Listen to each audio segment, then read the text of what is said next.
I'm so pleased to introduce our next guest and the next segment in our program. Just over $1 per day can change a child's life. Please join me in welcoming Gillard, Chair of the Board of Directors for Global Partnerships for Education.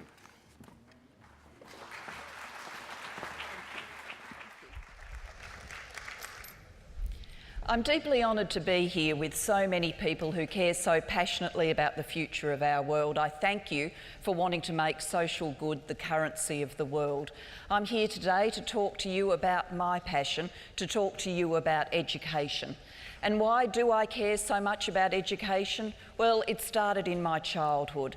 My father did not get a good education. He was forced to leave school at 14 simply because of poverty. That's me as a child. I got a much better chance in life. I got a great quality education and it opened me up to the world. And I want every child to have the ability to be opened up to the world, to ensure that they've got the skills and capacities they need in the world we live in today. I want to make sure that in this year of decision, we make a difference for education. The Millennium Development Goals adopted in the year 2000 have made a big difference for education. Back then, we were aiming for universal access to primary school for all children around the world. And we've brought a lot of change. Never forget, we have actually made a difference for the world's children. Today, 90% of children of school age get to go to school. That's a great thing to celebrate. And since the year 2000, we've seen 72 million more children get to go to school. Or, to put it another way, we've cut the out-of-school children population for primary and lower secondary education by 37%. Great progress to celebrate. But that is only one part of the story.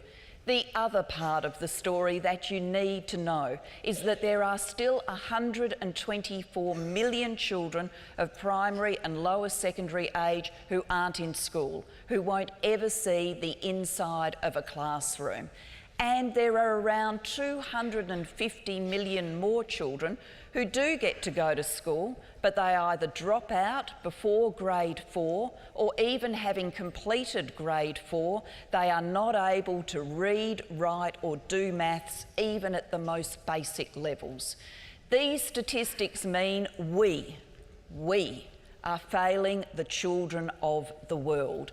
We need to accept that responsibility. And at current rates of change, we will continue to fail the children of the world until into the 22nd century.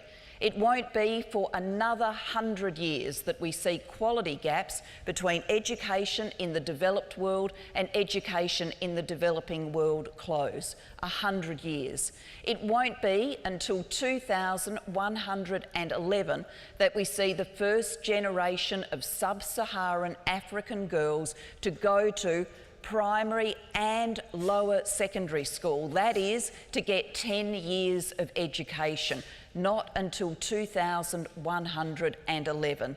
That means, unless there are any tiny children in this audience, no one sitting here today will live to see it. Now, I'm sure you're saying to yourself, well, can't technology make a huge difference to this somewhat bleak picture? And technology does have a role to play and can make a difference for education. But in many of the countries where children need the most assistance, we are still struggling to make sure that there are schools with running water, with electricity, with bathrooms that children can use. Then in these kinds of schools, there's no point just dropping in the technology. We need to do so much more. That brings us to what we're all trying to achieve here in New York this week with the Sustainable Development Goals, where the world is endorsing as a goal that we need to see universal access to education and we need to promote lifelong learning for all. That is a truly audacious, inspiring goal, and I hope that with your whole heart you can endorse it. But if it's going to be a goal we can achieve, as opposed to just say to each other, then we need to see more resources devoted to education. The financing gap in education from donors is $39 billion per year to get all children into school. And that figure's been struck assuming that developing countries are actually lifting their own domestic education expenditure. These are major challenges and problems, and I'm proud in my life post-politics to have the opportunity to make a contribution to change through chairing the Global Partnership for Education. We are dedicated to getting every child into school. We work in 60 developing countries around the world. We have granted more than $4.3 billion to make a difference to children around the world. We work in some of the hardest places on earth, the most fragile and conflict-affected countries, and we are now the largest funder of basic education in low-income and lower middle-income countries. So we are there on the ground, making a difference, working with our developing country partners. We want to see this difference made because education is pivotal not only to every child's life chance, but to the future of nations and the future of our world. Education is pivotal to ensuring that people get the opportunity to live lives of peace and prosperity. The data is incredibly clear today that if children are educated, then for their whole nation, it puts their nation on a path to a more peaceful and prosperous future. And yes, we do focus on the education of girls because we know how powerful it is. And we know if we don't focus on the education of girls, then it is the girls who are at most risk of being left behind. The terrorists who shot Malala, the terrorists who kidnapped the girls in Nigeria, Boko Haram, know that educating a girl is a truly transformative thing. That's why they have used so much violence to try and stop that transformation. That's why we are dedicated to ensuring that every child gets a great education.